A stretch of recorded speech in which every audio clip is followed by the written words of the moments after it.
नमस्कार दोस्तों, VIP YouTuber Vipin Kumar में आपका स्वागत है। दोस्तों, आज मैं चर्चा करने वाला हूँ झारखंड सीजीएल एग्ज़ाम के बारे में। और मैं ये भी बताने वाला हूँ कि ये परीक्षा जो जो रद्द हुई है उसको कब लिया जाएगा। तो दोस्तों, बताने से पहले अगर आप इस चैनल में नए हैं तो इस चैनल को जल्द से जल्द लाइक करें, सब्सक्राइब करें और बेल आइकन को दबाना ना भूलें। तो दोस्तों, आज मैं बहुत विषयों में चर्चा करने वाला हूँ। झारखंड सीजीएल 2024 में जो एग्ज़ाम जो लिया गया है जनवरी 28 तारीख को, उसके रद्द होने के कारण बहुत सारे कारण हैं दोस्तों। और इसी पर सबसे पहले मैं चर्चा करने वाला हूँ दोस्तों कि आखिर रद्द होने का कारण क्या है, किन कारणों के कारण ये एग्ज़ाम को रद्द किया गया। इस पर भी मैंने बहुत सोचा समझा कि नहीं, चर्चा तो करनी चाहिए। और यही कारण है कि मैं इस पर चर्चा करने वाला हूँ दोस्तों। सबसे पहले मैं आप सभी को याद दिलाना चाहूँगा कि हम लोग और भी एग्ज़ाम बहुत सारे दिए हैं और ऐसी लापरवाही आज तक हम लोगों के साथ शायद ही हुआ, मतलब ना के बराबर, मतलब हुआ ही नहीं, समझिए। जो भी मैं आपको बताने जा रहा हूँ, इसका सबसे बड़ा कारण ये है दोस्तों कि जब हम लोग एग्ज़ाम सेंटर, जब कारण कहाँ कहाँ उठता है दोस्तों, मैं आपको ये बताने वाला हूँ कि सबसे पहले तो हम लोग एग्ज़ाम सेंटर, चलिए जहाँ भी दे दिया, चलिए हम लोग देने के लिए आ गए भाई, क्योंकि हम लोग तो कुछ कर नहीं सकते हैं।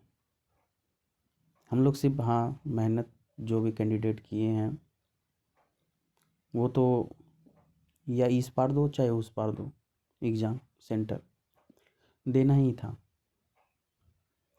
तो बहुत सारे कैंडिडेट जब एग्ज़ाम सेंटर पहुँचे तो एग्ज़ाम सेंटर जो रिपोर्टिंग टाइम है, तो भाई उसको सारा चीज़ फॉलो करते हुए हम लोग लाइन कतार में कहें तो लग गए।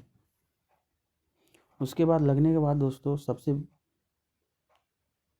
हम लोग नोटिस किए कि अरे, जब हम लोग गेट एंट्री होता है तो बहुत सारे प्रोसेस से हम लोग को गुजरना पड़ता है हम लोगों को। और वो प्रोसेस बहुत ही सख्त तरीके से, पूरा जिसको बोलते हैं हार्ड तरीके से लिया जाता है। उस तभी हम लोग वो आगे हम लोग को गेट एंट्री का प्रोसेस ख़त्म होता है। पर दोस्तों, यहाँ पे हम लोग पहला लापरवाही अगर देखा जाए तो गेट एंट्री से ही हम लोग को देखने को मिला।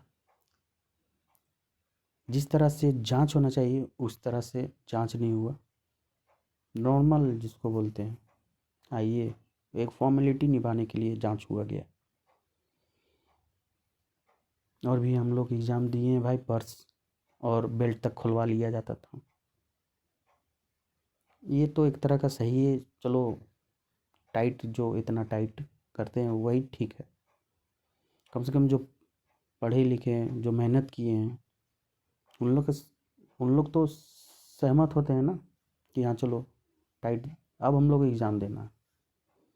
कोई तरह का गड़बड़ी होने का चांस नहीं होने का, मतलब सवाल ही खड़ा नहीं होता कि गड़बड़ी होगा। सो कम से कम वो सब जो कैंडिडेट है जो सोचते हैं कि चलो इस बार नौकरी लग गई। पर दोस्तों, ये सब ना देखते हुए पहला गड़बड़ी, पहला लापरवाही। दूसरा दोस्तों ये कि जब हम लोग को ये प्रोसेस के बाद, गेट एंट्री के प्रोसेस के बाद आगे प्रोसेस बढ़ता है, तब हम लोग को बायोमेट्रिक वेरिफिकेशन होता है। पर कोई बायोमेट्रिक वैसा कोई सिस्टम ही नहीं था। 2-3 बंदे वहाँ पे बैठा दिए गए हैं जो इतने सारे कैंडिडेट को भी नहीं, अगर जांच करना जाए, बायोमेट्रिक वेरिफिकेशन अगर किया जाए तो एग्ज़ाम ही ख़त्म हो जाता टाइम। तो दोस्तों, उन लोगों को ने डिसीज़न लिया, उन लोगों ने डिसीज़न लिया कि चलो ही आगे क्लासरूम में ही बिठाया जाए, उसके बाद वेरिफिकेशन वहीं पर किया जाए। अब हम पहला जो शिफ्ट है, पहला जो पेपर है, आधा पेपर गुजर गया, तब उसके बाद उन लोग आते हैं बायोमेट्रिक वेरिफिकेशन के लिए। ऐसा तो हम लोग तो पहली बार देख रहे। हम लोग तो और भी एग्ज़ाम दिए हैं, वहाँ पे बायोमेट्रिक होता है, उसके बाद फिर हम लोग को सीट जो भी जहाँ भी रोल नंबर दिया गया वहाँ पे उस क्लासरूम को में एंट्री दिया जाता था, और उसके बाद फिर हम लोग को आधा घंटा बाद फिर एग्ज़ाम लिया जाता था। तो वहाँ पर तो ऐसा नहीं था। और तीसरी जो मिस्टेक हुई उन लोगों ने जो तीसरी मिस्टेक की है वो पीएच कैंडिडेट के साथ की है। उन लोगों के साथ समझ लीजिए कोई फीलिंग्स नहीं दिखाया गया। और भी हम लोग एग्ज़ाम लिखे थे, वहाँ पे तो सबसे प्रायोरिटी अगर दिया जाता था तो पीएच और फीमेल के साथ, कि चलो भाई होम सेंटर जहाँ जो पीएच कैंडिडेट हैं उन लोगों को सबसे पहले होम सेंटर दिया जाता था। और होम सेंटर के साथ साथ उन लोगों को ये भी देखा जाता था कि उन लोगों को एग्ज़ाम ग्राउंड फ्लोर में ही लिया जाए, ताकि उन लोगों को चढ़ने में दिक्कत ना हो।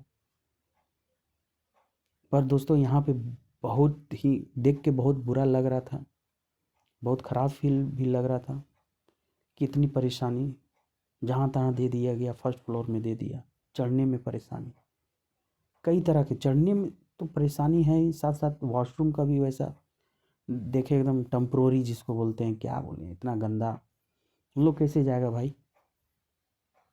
उसके साथ थर्ड पीएच कैंडिडेट का जो, और उन लोग को एग्ज़ाम सेंटर भी अदर सिटी में दिया गया, दूसरे शहर में दिया गया, आने जाने का परेशानी, होम सेंटर नहीं। और चौथी दोस्तों फीमेल कैंडिडेट को भी इसी तरह प्रायोरिटी दी जाती थी, चलो होम सेंटर दिए, ताकि उन लोगों को दूसरे शहर में जाने का परेशानी ना हो। क्योंकि अगर कोई भी किसी की भी बहन बेटी हो तो उसको अकेले तो भेजा तो जा नहीं सकता, उसके साथ फैमिली मेम्बर साथ में जाना पड़ता है। तो ये सब परेशानी को देखने मिला, और यही कारण है जो इतनी ढिलाई से एंट्री दी गई थी रिवाज। यही सब कारण के चलते पेपर लीक हुआ है। कि पहले साफ मेरा कहने का मतलब यही है कि हमारे माननीय आदरणीय हेमंत सोरेन जी जो ये सब नहीं समझे, उनको तो बटोर के बैग में लेके जाने का प्लानिंग है। चलिए जाने दीजिए, ये सबको मैं ज़्यादा इस पर मैं बोलने वाला नहीं हूँ, आप लोग इतने में ही समझ जाइए। और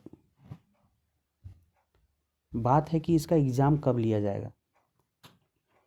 जहाँ तक मुझे पता चला है कि इसका एग्ज़ाम कब लिया जाएगा, मैं तो एक एग्जैक्ट डेट मुझे नहीं पता, क्योंकि अब हमारे सरकार ही कुछ कर सकते हैं। वो कब करेंगे अभी तक उसका कोई नोटिस नहीं जारी हुआ है।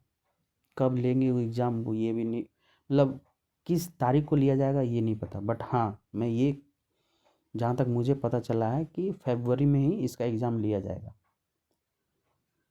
तो यही सब यहाँ, इसलिए अब इस बात का मुद्दा यहाँ उठता है कि अब किस तरीके से लिया जाएगा एग्ज़ाम।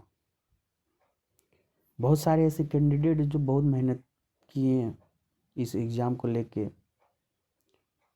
अब वो बहुत सारे कैंडिडेट का एग्ज़ाम भी बहुत अच्छा गया। अब बात ये है कि अब क्वेश्चन का पैटर्न किस तरह रहेगा। हो सकता है कि एग्ज़ाम जिसके अच्छा गया है, अब एग्ज़ाम उसका हो सकता है कि ठीक ना जाए। तो एक तरह का कैंडिडेट के साथ खिलवाड़ ही हो रहा है, जहाँ तक सरल भाषा में आपको मैं बोलना चाहता हूँ कि खिलवाड़ ही हो रहा है। तो दोस्तों यही मैं इस वीडियो में बताने वाला था कि आखिर इसका एग्ज़ाम कब लिया जाएगा। तो दोस्तों चलिए, बहुत सारी ऐसी बातें हैं जो मैं कहना चाहता हूँ, बट चलिए आप लोग मैं जितना भी बात किया हूँ आप लोग समझ जाइए। तो इसका एग्ज़ाम दोस्तों फरवरी में लिया जाएगा, यही मैं आप सभी को इस वीडियो में बताने वाला था। और दोस्तों वीडियो को जितना मेरे